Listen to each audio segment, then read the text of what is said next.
Hey everyone, Robin from Autogeek. And Scott Vills with Lake Country Manufacturing.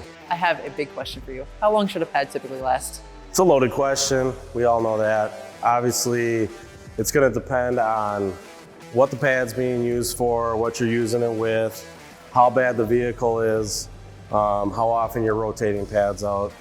Is there anything that I can be doing when I'm using these pads to prolong the lifespan? So typically on the fly, if I'm using a pad and it's getting loaded with compound or residue, I'm either brushing it, blowing it. Typically, brushing foam or blowing out wool or microfiber. Obviously, not everybody has a pad washer, but that is also something that can be used on the fly. All right, so tell me about this pad washer. Pad washer this is our System 4000. We have a cleaning solution that goes on the bottom. Pump it up. The solution goes in the pad. You run it across the wash plate, spin it dry. You can either set it aside or keep going. Anytime you get the chemicals or residue out of the pads, it's going to extend the life of the pad.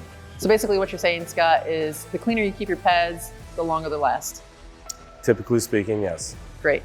Thanks everyone. If you need more information on these pads from Lake Country Manufacturing, check out autogeek.com.